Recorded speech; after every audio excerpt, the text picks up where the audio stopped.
Chapter 1. The calm before the storm. Tom Carter believed in quiet mornings. Not the kind that demanded yoga mats or green smoothies, just the simple ritual of coffee in a chipped mug and the hum of his laptop warming up on the kitchen counter. At 32, he had perfected the art of working from anywhere, which mostly meant working from the same spot every day because the Wi-Fi was reliable and the sunlight hit the counter just right. Lisa padded into the kitchen, her hair in a messy bun that looked like it had been styled by a benevolent tornado. She wore his old college sweatshirt, the one that had survived 3 moves and a washing machine rebellion. Tom smiled. This was their life, comfortable, predictable, and, until recently, unquestioned. "Morning," she said, voice still soft with sleep. She opened the fridge and stared inside like it held the secrets of the universe. "Morning," Tom replied, tapping at his keyboard. "Looking for enlightenment or just the almond milk?" "Both," she said, pulling out the carton. "You're home today?" "Yeah, thought I'd skip the office. Avoid the thrilling conversation about printer jams." Lisa chuckled, pouring milk into her coffee. "You love those guys." "I tolerate those guys," Tom corrected, grinning. "Big difference." They shared a smile, the kind that came easy after 5 years together, 3 of them married. Their house was modest, but theirs. 2 stories, 3 bedrooms, and a backyard that pretended to be a lawn but was mostly weeds with ambition. Tom liked it that way. He liked everything about their life. Or at least he had, until something started to itch at the edges of his certainty. It wasn't a big itch. Not yet. Just a whisper of monotony. The kind that sneaks in after the holidays when the decorations are packed away and the calendar looks like a desert of obligations. Tom wasn't unhappy. He was restless. And restlessness, he knew, was a dangerous thing for a man who made a living inventing stories. Lisa sat across from him, scrolling through her phone. Her laugh bubbled up, light, genuine, and aimed at something he couldn't see. Tom glanced up, curious. "What's funny?" he asked. "Just a meme," she said, turning the screen away like it was classified information. "You wouldn't get it." "Try me," Tom said, leaning forward. She grinned. "It's about skincare routines.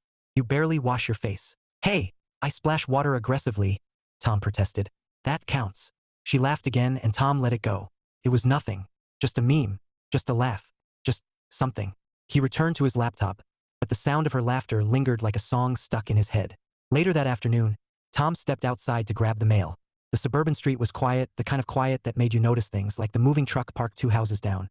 A man stood beside it, supervising with the confidence of someone who believed gravity worked for him alone. He was tan. In January. His hair was styled like it had a personal assistant. Tom watched him for a moment, then shook his head. "Great," Tom muttered. "We've got a reality show contestant." The man glanced up, caught Tom's eye and smiled. A wide, practiced grin that belonged on a billboard. Tom nodded politely and retreated inside. He didn't know then that this was the beginning. The first ripple in what had been a still pond. That evening, Tom and Lisa cooked together, as they always did. She chopped vegetables, he handled the chicken. They moved around each other in a dance choreographed by years of practice. No collisions, no arguments about seasoning. Domestic harmony at its finest. "Did you see the new neighbor?" Tom asked casually. Lisa said, focused on the carrots. "No. Someone moved in. Yeah, down the road. Looks like he wrestles with tanning beds for sport." Lisa laughed. "You're terrible." "I'm observant," Tom said. "Big difference." She shook her head, smiling. "Well, maybe he'll be nice." "Maybe," Tom said, though his gut whispered otherwise. The night ended like most nights. Dishes done, a shared episode of something forgettable, and Lisa curled against him on the couch. Tom kissed the top of her head, inhaling the familiar scent of her shampoo. This was his life, his marriage. Solid, unshaken, for now. Chapter 2. The new neighbor. Tom Carter had a theory about suburban streets. They were like aquariums. Everyone swam in their own little glass box, occasionally bumping into each other at the mailbox or during trash day. But mostly, life stayed contained. Predictable. Safe. Until someone dropped in a shark. The shark, in this case, was currently standing on his driveway 2 houses down, wearing sunglasses like he was auditioning for a summer blockbuster. In January, Tom watched from his porch, coffee in hand, as the man supervised 2 movers hauling a leather couch into the house. He didn't lift a finger, just gestured like a king directing his subjects. "Unbelievable," Tom muttered under his breath.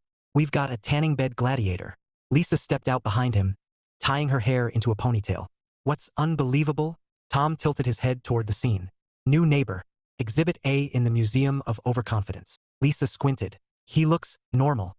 "Normal?" Tom scoffed. "Lisa, he's wearing sunglasses in January. That's not normal. That's a cry for help." She laughed, bumping his shoulder. "You're ridiculous." "I'm observant," Tom corrected, sipping his coffee. "Big difference." Lisa shook her head, amused, and went back inside. Tom lingered a moment longer, watching the man clap one of the movers on the back like they were lifelong friends. He had that kind of smile, the kind that said, "I've never lost a bet in my life." Tom didn't like him. He didn't know why, but he didn't like him. The first meeting happened 3 days later.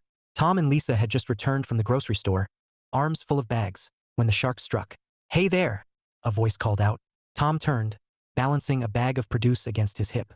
The neighbor was striding down the sidewalk, all teeth and tan, wearing a fitted t-shirt that looked like it had been sewn directly onto his torso. "Afternoon," Tom said, polite but clipped. The man stopped in front of them, flashing that billboard grin. "I'm Jake. Just moved in down the road." "Tom," he replied. "This is my wife, Lisa." Jake's eyes flicked to Lisa and stayed there. Tom noticed. Oh, he noticed. It wasn't subtle. It was laser-focused, like Jake had just discovered the sun and decided to stare straight into it. "Nice to meet you," Lisa said warmly, oblivious, or pretending to be. "Welcome to the neighborhood." "Thanks," Jake said, his smile widening. "It's a great area. Quiet. Friendly faces." His gaze lingered on Lisa a beat too long before he turned back to Tom. "You guys been here long?" "5 years," Tom said, shifting the grocery bag like it weighed a ton. "3 married." "Nice," Jake said, nodding like he was filing that away for later. "Well, if you ever need anything, tools, help with the yard, just knock." "Appreciate it," Tom said, already angling toward the house. "We've got to get these in before the ice cream melts." "Of course," Jake said, stepping aside. "See you around." Tom walked inside, jaw tight, and set the bags on the counter. Lisa followed, humming like nothing had happened. "Well," she said, unloading vegetables. "He seems nice." "Does he?" Tom asked, pulling out the milk. Lisa glanced at him. "What's that tone?" "No tone," Tom said, too quickly. "Just sunglasses in January." Lisa laughed. "You're impossible." Tom didn't argue. He just smiled tightly and went back to unpacking. But in his head, a thought settled like a stone at the bottom of a pond. That guy's going to be trouble.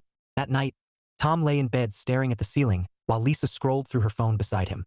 She laughed softly at something, turning the screen away when he glanced over. "What's funny?" he asked.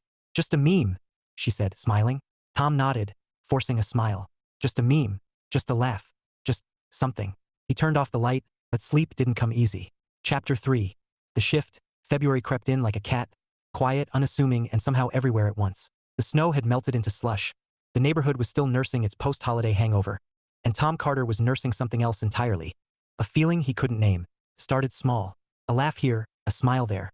Lisa had always been cheerful, but lately, her laughter had a new rhythm. Short bursts, sudden, like fireworks going off in her hands, and always at her phone. Tom noticed the first time on a Tuesday evening. He was at the kitchen table editing a manuscript, red pen in hand, when Lisa sat across from him scrolling through her phone. She laughed, soft, then louder, then covered her mouth like she was trying not to wake the neighbors. "What's funny?" Tom asked, glancing up. "Just something online," she said, still smiling. "Show me," he said, curious. She hesitated just for a second, but Tom saw it. Then she turned the screen toward him. A meme about cats and yoga. Harmless. Silly. Tom chuckled, but the hesitation stuck in his mind like gum on a shoe. Over the next few days, the laughter multiplied. Lisa's phone became an extension of her hand, glowing late into the night. She wasn't hiding it, not exactly, but she wasn't sharing either. And that was new. Tom tried to ignore it. He told himself it was nothing. People laugh at their phones all the time. Memes, videos, group chats, normal stuff. But deep down, a voice whispered, "You already know who it is. Jake." The neighbor with the billboard smile and the January tan. Tom didn't need proof. He didn't need to see the messages. He just knew. One evening, Tom decided to test the waters. They were in the living room. Lisa curled up on the couch with her phone, Tom pretending to watch TV. "So," he said casually, "you've been texting a lot lately." Lisa looked up, surprised. "Huh. Your phone," Tom said, nodding toward it. "You've been glued to it." She laughed. "Just chatting." "With who?" Tom asked, keeping his tone light. "Friends," she said, too quickly. Tom smiled faintly. "Anyone I know?" Lisa hesitated again, half a second, maybe less. "Just people." Tom nodded, eyes on the TV. "Cool." He didn't push. He didn't argue. He just sat there, feeling the weight of something invisible pressing against his chest. Later that night, Tom lay in bed staring at the ceiling while Lisa scrolled beside him. Her screen glowed like a secret. She laughed softly, then turned away when he glanced over. Tom closed his eyes, but sleep didn't come. Instead, his mind replayed their old conversations, the ones about trust, about boundaries, about the rule they both agreed on: no opposite-sex friendships. Not because they didn't trust each other, but because they didn't trust the world. Because even innocent things could turn into questions, and questions could turn into cracks. Tom believed in that rule. He believed in Lisa. He believed in their marriage. Until now. The next morning, Tom sat at the kitchen table with his coffee, staring at the prenuptial agreement spread out in front of him. The language was clear, unambiguous. Any undisclosed friendship with someone of the opposite sex was grounds for separation. Her lawyer explained it before she signed. His lawyer explained it before he signed. They both agreed. Tom traced the words with his finger, feeling a strange mix of anger and sadness. He wasn't ready to use this. Not yet, but he needed to know where he stood just in case. That afternoon, Tom went into the office, hoping for distraction. He found chatter about weekend plans, printer jams, and someone's fantasy football league. He laughed at the right moments, nodded at the right jokes, but his mind was elsewhere, on Lisa, on Jake, on the glow of her phone in the dark. By the time he drove home, the sun was setting, painting the sky in shades of orange and doubt. Lisa was in the kitchen when he walked in, humming softly as she chopped vegetables. She looked up and smiled, like nothing was wrong, like everything was fine. "Hey," she said. "How was work?" "Good," Tom said, forcing a smile. "How was your day?" "Quiet," she said, turning back to the cutting board. "Just the usual." Tom nodded, but inside, the voice whispered louder. Something's changing, and Tom didn't know how to stop it. Chapter 4. The rule. Tom Carter wasn't a man who enjoyed legal documents. He preferred words that danced, not words that sat in rigid lines like soldiers waiting for orders. But tonight, his kitchen table looked like a war zone of paperwork. Coffee rings on the prenup, a pen rolling dangerously close to the edge, and Tom hunched over like a detective in a noir film. The prenuptial agreement was 5 pages of cold, clinical language. No poetry here, just clauses, signatures, and the occasional bolded phrase that screamed, "Don't mess this up." Tom skimmed until he found the one that mattered. Any undisclosed friendship with an individual of the opposite sex shall constitute grounds for immediate separation. He read it twice, then a third time, as if the words might change if he stared hard enough. They didn't. They sat there, smug and unyielding. Tom leaned back in his chair, rubbing his temples. This wasn't how he pictured marriage when he proposed to Lisa under a string of fairy lights 5 years ago. Back then, the only clause he cared about was the one where she said yes. Now, here he was, contemplating legal jargon like a man preparing for battle. His mind wandered because that's what Tom's mind did when faced with stress. He imagined the courtroom scene, absurd and cinematic. Lisa on the witness stand, looking radiant and indignant. Tom in a suit that didn't quite fit, clutching a stack of evidence like a man defending his honor. The judge, a stern woman with glasses perched on her nose, peering down at them like they were contestants on a game show. "Mr. Carter," she would say, voice echoing through the chamber. "Do you have proof that your wife violated the agreement?" "Yes, Your Honor," Tom would reply, dramatically pulling out screenshots of texts he never actually saw. Exhibit A, excessive laughter at her phone. Exhibit B, unexplained walks after dinner. The courtroom would gasp. Someone would faint. The bailiff would whisper, "Savage." Tom snorted at the thought, then shook his head. This wasn't funny. Not really. But humor was his coping mechanism, and right now he needed it like oxygen. He glanced at the clock. 11:07 p.m. Lisa was upstairs, probably scrolling through her phone, laughing at something Jake sent her. Tom didn't know for sure, but he felt it in his bones, the way you feel a storm before it hits. He tapped the prenup with his pen, thinking. He wasn't ready to pull the trigger. Not yet, but he needed to be prepared. Just in case. The next morning, Tom drove to his lawyer's office. The receptionist greeted him with a smile that said, "You're about to spend money." Tom sat in the waiting room, staring at a motivational poster about teamwork, and wondered if marriage counted as a team sport. If it did, he was starting to feel like the guy benched during playoffs. His lawyer, a sharp woman named Marcy, ushered him in. "Tom," she said, shaking his hand. "What brings you here?" Tom hesitated, then sighed. "I need separation paperwork drafted." Marcy raised an eyebrow. "That's sudden." "Not sudden," Tom said. "Preventative." She nodded slowly, like she'd heard this before. "You want it ready? Just in case?" "Exactly," Tom said. "I'm not filing yet. I just need to know I'm not going to get blindsided." Marcy pulled out a folder. "We'll make it airtight." Tom exhaled. Relief and dread tangled together. This wasn't the life he imagined, but it was the life he had now. A life where trust felt fragile and paperwork felt like armor. That night, Tom drove home with the separation papers in his briefcase. He didn't plan to use them. Not tonight. Maybe not ever. But knowing they were there gave him a strange sense of control, like carrying an umbrella on a cloudy day. He walked into the house, expecting to find Lisa curled up on the couch watching one of her shows. Instead, the house was empty. Her car was out front, but Lisa was nowhere in sight.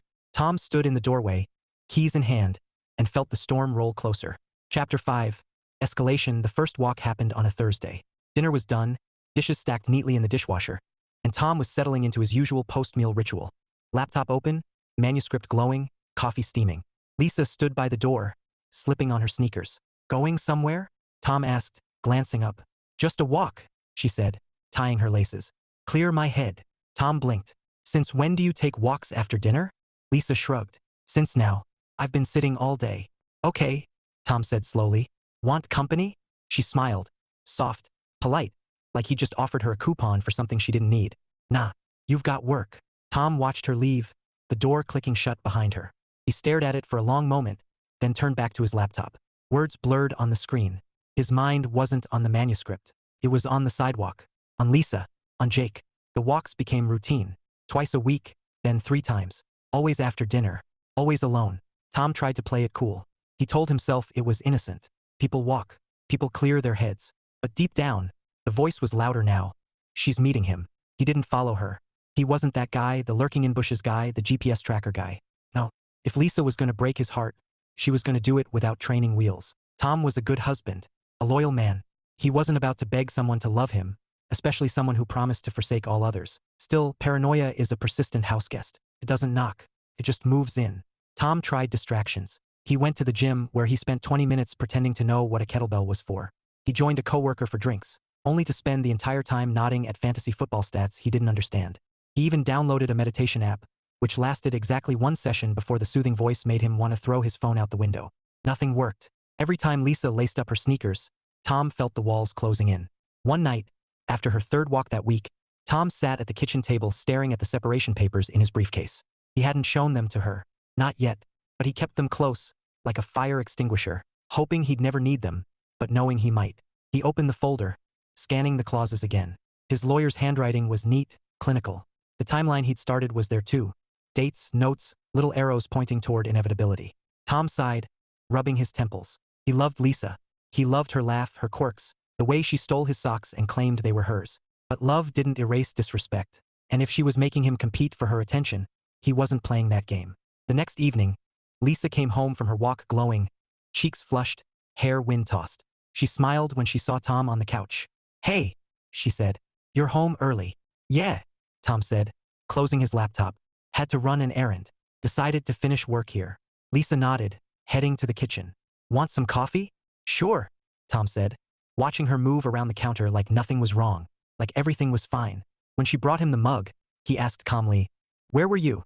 Lisa blinked. On a walk. For 3 hours? Tom asked, voice even. She froze, coffee halfway to the table.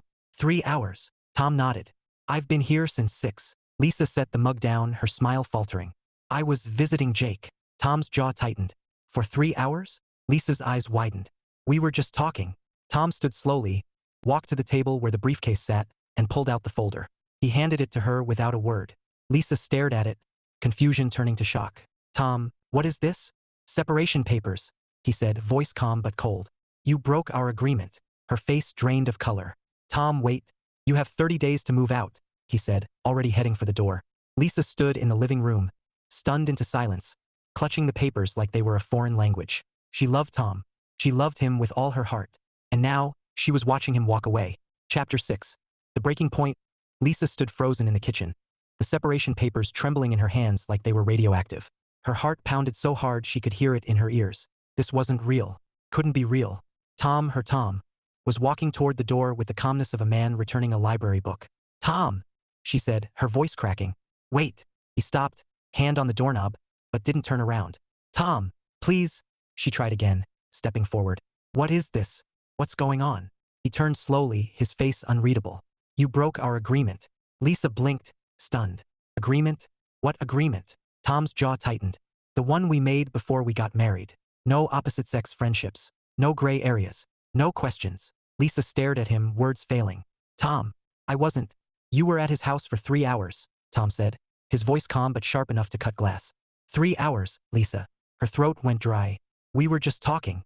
Tom laughed softly, a sound without humor. Talking, right? Lisa's eyes filled with tears. Tom, I swear, there's nothing going on. He stepped closer, his gaze steady. Then why didn't you tell me? Why didn't you say, hey, I'm gonna hang out with Jake for 3 hours? Why did I have to ask? Lisa opened her mouth, but nothing came out. She hadn't thought about it. She hadn't seen the harm. And now, looking at Tom's face, she saw the harm everywhere. Tom held up the papers. This isn't a threat. It's a boundary. You crossed it. Lisa shook her head, tears spilling. Tom, please. I love you. I wasn't thinking. I didn't. That's the problem, Tom said, his voice low. You weren't thinking. He set the papers on the table and walked to the door. You have 30 days. Lisa's knees buckled. She gripped the edge of the counter like it was the only solid thing in her world. Tom, don't do this, she whispered. He paused at the door, his back to her. I gave you every chance to remember you were married. And then he was gone. Lisa stood in the silence, her breath coming in shallow bursts. She looked down at the papers, at the neat, clinical language spelling out the end of her marriage. Her hands shook as she flipped through them. And then she saw it. The handwritten note from Tom, tucked inside like a dagger. Timeline of activities. Increased phone use. Laughter at messages. Evening walks. 3-hour visit. Lisa felt nauseous. Seeing it in black and white made everything real. Tom thought she was cheating. He thought she was betraying him. And the worst part? Looking at the timeline, she could see why. She hadn't cheated. She hadn't even thought about cheating. But she had been careless, blind. Or maybe some part of her liked the attention. The thought made her stomach twist. She grabbed her keys and the papers and bolted out the door. She needed help. She needed someone to tell her this wasn't the end. She needed her parents. Chapter 7. Lisa sighed. Lisa Carter had never driven so fast in her life. The separation papers sat on the passenger seat like a ticking bomb, Tom's neat handwriting glaring at her from the top page. Every red light felt like a personal attack. Every car in front of her was an enemy soldier blocking her path to salvation. By the time she pulled into her parents' driveway, her hands were shaking so badly she could barely turn the key. She stumbled out of the car, clutching the folder like it was a lifeline, and rang the doorbell with the urgency of someone escaping a burning building. Her mother opened the door, wearing a floral apron and an expression that said, "What now? Mom?" Lisa gasped, tears spilling down her cheeks. "I need help." Her mother's eyes widened. "Lisa? What happened?" Lisa shoved the papers into her hands. "Tom, he gave me these."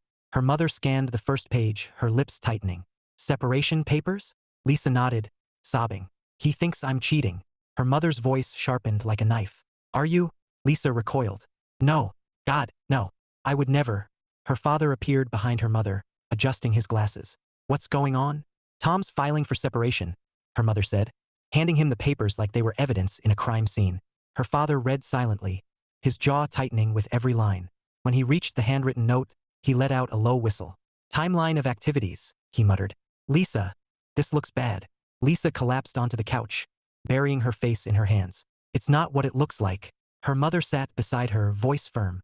"You spent 3 hours at another man's house." Lisa looked up, eyes red. "We were just talking." Her mother raised an eyebrow. "For 3 hours?" Lisa groaned. "I didn't think." "That's the problem," her father said, dropping the papers on the coffee table. "You didn't think." Lisa wanted to scream. She wanted to rewind time, erase every walk, every laugh, every stupid text. She loved Tom. She loved him with everything she had.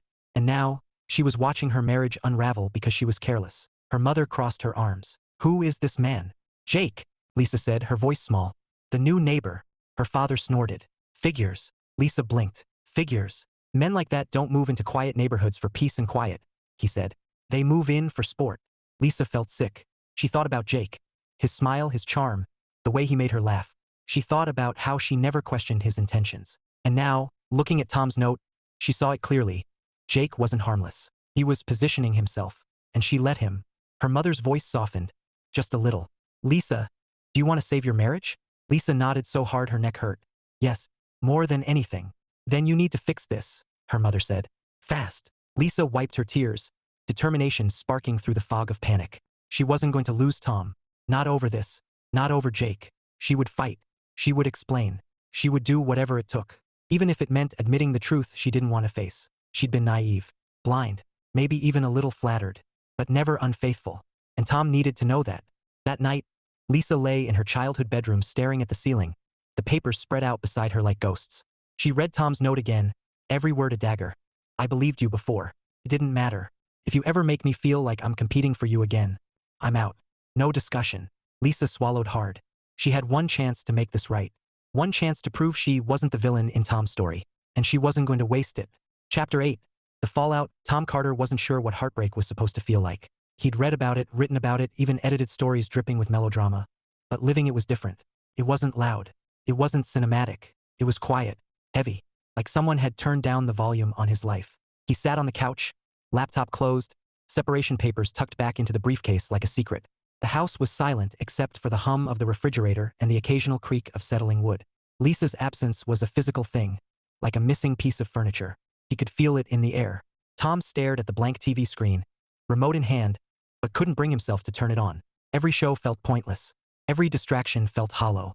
He wasn't angry, not exactly. Anger was sharp, hot. This was something else. Something dull and relentless, pressing against his ribs. He loved Lisa. God, he loved her.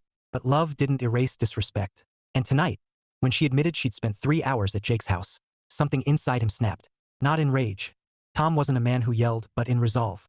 He wasn't going to beg someone to choose him. He wasn't going to compete for attention in his own marriage. Still, resolve didn't make the silence easier. After an hour of staring at nothing, Tom decided to cook. Not because he was hungry, he wasn't, but because doing something felt better than doing nothing. He wandered into the kitchen, opened the fridge, and stared at its contents like they were mocking him.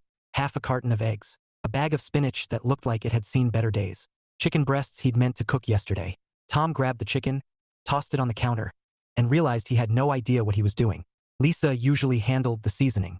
Lisa usually handled everything that required more than basic survival instincts. Tom knew how to make coffee, toast, and scrambled eggs. Beyond that, he was a man lost at sea.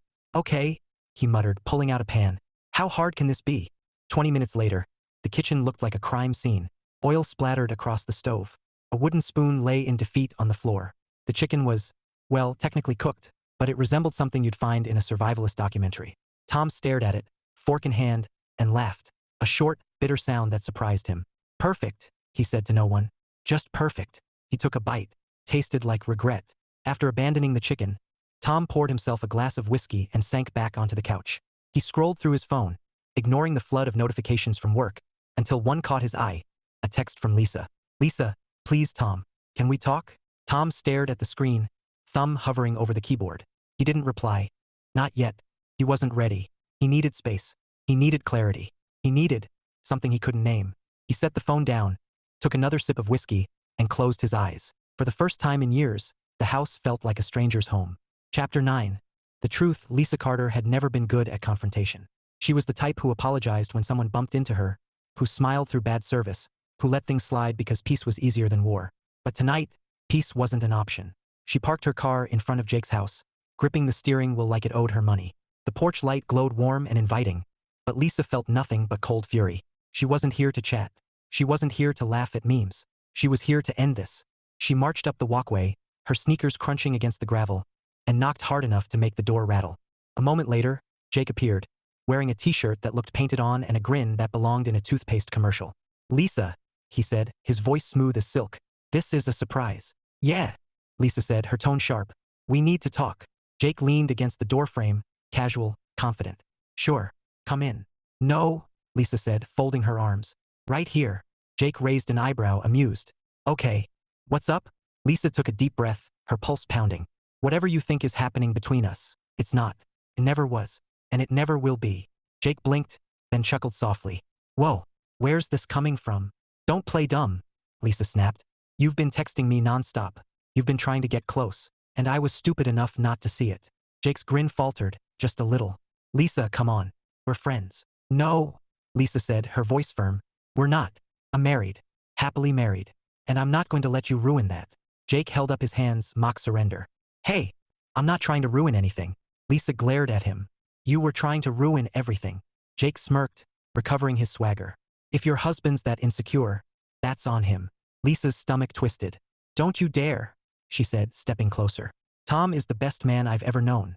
And if I lose him because of this, it'll be because I was blind, not because he was insecure. Jake shrugged, his smile returning like a bad habit. Suit yourself. Lisa stared at him for a long moment, then turned on her heel. Lose my number, she said, her voice cold. As she walked back to her car, her hands shook, not from fear, but from adrenaline. She'd done it. She'd shut him down. And for the first time in weeks, she felt clear, focused, ready. She wasn't going to let Jake win. She wasn't going to let a stupid mistake destroy her marriage. She was going to fight for Tom, even if it meant swallowing her pride and admitting every ugly truth. Back in her car, Lisa gripped the steering wheel and exhaled. Her phone buzzed, a text from Tom. Tom, we need to talk. Tomorrow. Coffee shop at noon. Lisa stared at the screen, her heart pounding. This was it. Her chance. Her last chance. She typed back quickly. I'll be there. Chapter 10. The coffee shop smelled like roasted beans and second chances. Tom Carter sat at a corner table, nursing a black coffee that tasted like resolve. He'd arrived early. partly to avoid the awkwardness of walking in together, partly because he needed time to rehearse what he was going to say. He wasn't here to fight. He wasn't here to beg. He was here to set boundaries. Clear, sharp, unbreakable. If Lisa couldn't accept them, then this was goodbye. The bell above the door jingled, and there she was, Lisa, in a navy sweater and jeans, hair pulled back, eyes rimmed with exhaustion. She looked smaller somehow, like the weight of the last few days had pressed her into herself. Tom stood as she approached. Hey, hey, she said softly, sliding into the chair across from him. Her hands trembled as she wrapped them around her cup. Thank you for meeting me. Tom nodded, his expression calm but guarded. We need to talk. Lisa swallowed hard. I know. For a moment, silence stretched between them, filled only by the hiss of the espresso machine and the murmur of strangers. Then Tom spoke. I want to believe you, he said, voice steady. I want to believe there's nothing going on. But I believed you before, and it didn't matter. Lisa's throat tightened. Tom, I swear. There was nothing. I was stupid. I didn't think. But I never cheated. I never wanted to. Tom studied her face, searching for cracks. Then why did it look like you did? Lisa blinked back tears. Because I was careless. Because I didn't see what he was doing. And because I didn't stop it soon enough. Tom nodded slowly. At least you admit that. Lisa leaned forward, desperation in her eyes. Tom, I love you. I love you more than anything. Please don't give up on us. Tom exhaled, his fingers drumming against the table. I'm not giving up, but things are going to change. Lisa straightened, hope flickering. Okay, what do you need? Tom's voice was firm. First, counseling. We're going to unwind this and figure out if there's something deeper we've been ignoring. Lisa nodded quickly. Yes, anything. Second, Tom continued, boundaries. Real ones. If you ever make me feel like I'm competing for you again, I'm out. No discussion. Lisa swallowed hard. I understand. Tom leaned in, his gaze sharp. And I'm keeping the separation papers. Not as a threat, just as a reminder. Lisa winced but nodded. Okay. Tom sat back, his tone softening just a fraction. If you can't accept that, you're free to move on. Lisa reached across the table, her fingers brushing his. I'm not moving on. I'm moving back to us. Tom stared at her hand, then covered it with his own. For the first time in days, something warm flickered in his chest. Lisa smiled through tears. So, counseling, boundaries, anything else? Tom hesitated, then smirked. Yeah, you're cooking tonight. I tried yesterday, and the chicken tasted like despair. Lisa laughed, a real laugh, shaky but genuine. Deal. Tom smiled faintly. And no more Jake. Lisa's expression hardened. Already handled. Tom raised an eyebrow. Handled. Lisa's grin turned fierce. Let's just say he won't be texting me again. Tom chuckled, shaking his head. Remind me never to get on your bad side. Lisa squeezed his hand. Too late. For the first time in weeks, Tom felt the weight lift. Just a little. They weren't fixed. They weren't perfect. But they were here, together, fighting for something worth saving. And that was enough. Chapter 11. Counseling Chaos. The counseling office smelled faintly of lavender and optimism. Tom Carter sat stiffly in a beige armchair, staring at a motivational poster that read, Communication is the bridge to connection. He wondered if burning bridges counted as communication. Lisa sat beside him, clutching her purse like it was a flotation device. Her knee bounced nervously, and every few seconds, she glanced at Tom as if to confirm he was still there. He was, physically at least. The door opened, and in walked their therapist, a woman in her 50s with silver hair, round glasses, and a cardigan that looked like it had been knitted by someone who believed in world peace. She smiled warmly, the kind of smile that said, I've seen everything, and nothing surprises me anymore. Tom, Lisa, she said, extending her hand. I'm Dr. Evelyn Marks. Please, call me Evelyn. Tom shook her hand, then Lisa. Hi, he said, his voice polite but guarded. Lisa managed a small smile. Hi. Evelyn settled into her chair, crossing her legs with practiced ease. So, she said, her tone gentle but firm. What brings you two here today?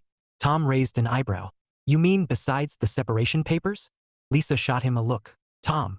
Evelyn smiled like she'd heard that line 100 times. Let's start with the basics. What happened? Lisa inhaled sharply. I made a mistake, she said, her voice trembling. I didn't cheat. I swear I didn't. But I was careless. I spent time with someone I shouldn't have, and Tom. She glanced at him. Tom thought it meant more. Tom's jaw tightened. It looked like more. Evelyn nodded, her expression calm. Okay, so we have a breach of trust. That's serious, but not uncommon. The question is, do you both want to repair it? Yes, Lisa said immediately, her voice fierce. Tom hesitated, then nodded. I do, but things have to change. Evelyn smiled. Good, that's a start. The session began with what Evelyn called open dialogue. Tom called it verbal gymnastics. They were supposed to take turns expressing feelings without blame, which sounded great in theory until Tom tried it. I feel frustrated, he said slowly, like he was reading instructions off a box, because I thought we had clear boundaries. Lisa nodded, tears brimming. I feel ashamed, because I didn't respect those boundaries. Evelyn beamed. Excellent. You're both doing great. Tom muttered under his breath. Feels like kindergarten. Lisa elbowed him lightly. Tom. He smirked. What? I'm sharing my feelings. Then came the active listening exercise. One person spoke, the other repeated what they heard. Tom went first. I feel like I was competing for your attention, he said. Lisa repeated softly. You feel like you were competing for my attention? Tom nodded. Exactly. Lisa added. And that made you feel hurt? Tom blinked. Yeah. Evelyn clapped her hands softly. Beautiful. Now Lisa's turn. Lisa took a shaky breath. I feel like I was blind to how my actions looked. Tom repeated. You feel like you were blind to how your actions looked. Lisa nodded. Yes. Tom added dryly. And that made me want to throw Jake into a volcano. Evelyn chuckled. Humor can be healthy. Lisa laughed through her tears. And for the first time in weeks, Tom felt something loosen in his chest. By the end of the session, Evelyn gave them homework, daily check-ins, no secrets, and one shared activity every week. Rebuilding trust takes time, she said. But you two have something worth saving. Tom glanced at Lisa, who was smiling through her tears. Maybe Evelyn was right. Maybe they did. As they walked out, Lisa slipped her hand into his. Thank you, she whispered. Tom squeezed her fingers gently. Don't thank me yet. We still have to survive the homework. Lisa grinned. I'll cook. Tom smirked. Good. Because my chicken tasted like despair. Lisa laughed, and for the first time in weeks it didn't hurt to hear it. Chapter 12. Rebuilding trust wasn't glamorous. It wasn't candlelit dinners or grand gestures. It was small things, tiny stitches in a torn fabric. And for Tom and Lisa Carter, it started with a grocery list. They stood in the produce aisle on a Saturday morning, armed with Evelyn's homework, shared activity. Tom pushed the cart like it was a shield, while Lisa scanned apples with the intensity of a bomb technician. Red or green? She asked, holding up two apples like they were contestants on a reality show. Tom smirked. Green. Less sweet. Lisa raised an eyebrow. Figures. Tom chuckled. What's that supposed to mean? Nothing, she said, tossing the green apples into the cart. Just, you've always been a green apple guy. Tom blinked. Always. Lisa smiled faintly. Always. It was a small thing, but it hit him. How much history they shared. How many quiet details stitched their lives together. For a moment, the weight in his chest eased. Back home, they cooked together. Lisa chopped vegetables. Tom handled the chicken with exaggerated caution, earning a laugh from her. Relax, she said, grinning. It's not going to explode. Last time, it tasted like despair, Tom said, seasoning the meat like he was defusing a bomb. Lisa laughed. A real laugh, warm and unguarded. Tom froze for a second, just listening. He'd missed that sound. Missed it like oxygen. After dinner, they sat on the couch with mugs of tea, the silence between them softer now. Lisa curled her legs under her, glancing at him. Thank you, she said quietly. Tom looked up. For what? For giving me another chance, she said, her voice trembling. For not walking away. Tom studied her face, the sincerity, the fear, the love, and felt something shift inside him. He wasn't ready to forget, but maybe he was ready to forgive. I didn't want to walk away, he said softly. I just needed to know you were still on my team. Lisa reached for his hand, her fingers warm against his. I am, she whispered. Always. Tom squeezed her hand gently. Then let's keep it that way. Later that night, as they climbed into bed, Lisa hesitated. Tom. Yeah. Do you still want me? Her voice was small, fragile. Tom turned to her, his gaze steady. Lisa, he said, his tone firm but tender. I never stopped. Her breath hitched, and for the first time in weeks, they kissed. Not out of habit, not out of obligation, but out of something deeper. Something worth saving. On the nightstand, the separation papers sat in the briefcase, untouched. Tom wasn't ready to throw them away. Not yet, but for the first time he believed he might never need them. Chapter 13. The epilogue, 6 months later. The Carter house looked the same from the outside. White siding, neat lawn. The kind of suburban calm that could lull you into thinking nothing dramatic ever happened here. But inside, everything had changed. Tom and Lisa sat at the kitchen table on a sunny Saturday morning, sipping coffee and laughing over a shared playlist. Counseling had become less of a chore and more of a lifeline. They'd learned things, hard things, funny things, things that made them cringe and things that made them stronger. They weren't perfect, but they were better, and better was enough. Lisa reached across the table, brushing crumbs from Tom's shirt. You know, she said, smiling, I think Evelyn likes you more than me. Tom smirked. She likes my metaphors. She likes your sarcasm, Lisa teased. Tom grinned. Same thing. Jake was gone. Moved out 2 months ago after what the neighborhood still called the incident. Tom never got the full story. Just fragments from Mrs. Henderson across the street, who had a talent for turning gossip into Shakespearean drama. Apparently, Jake had tried to impress someone at a block party by doing a backflip off the picnic table. It ended with a sprained ankle, a shattered centerpiece, and a viral video titled "Tan Man Takes a Dive." By Monday, the moving truck was back, and Jake was gone. His billboard smile replaced by a grimace and a limp. Tom didn't gloat much. That afternoon, Tom sat in his office, the smallest bedroom converted into a writing space, staring at the blinking cursor on his laptop. The title at the top of the page read, "Forsaking All Others, a Love Story." It wasn't a memoir. Not exactly. It was fiction, but rooted in truth. The kind of truth that bruises and heals at the same time. A story about trust, about mistakes, about the messy, beautiful work of choosing each other every day. Tom typed the first line. Marriage isn't a fairy tale. It's a comedy with plot twists, a drama with cliffhangers, and sometimes a thriller with a tanning bed villain. He smiled, fingers flying across the keys. For the first time in months, the words came easy. In the living room, Lisa curled up on the couch with a book, sunlight spilling across her hair. She looked peaceful, content. Tom paused, watching her through the doorway, and felt something warm settle in his chest. They'd been through hell. They'd walked the edge of goodbye. But they were still here, still laughing, still loving, still choosing. And that, Tom thought, was the real happily ever after.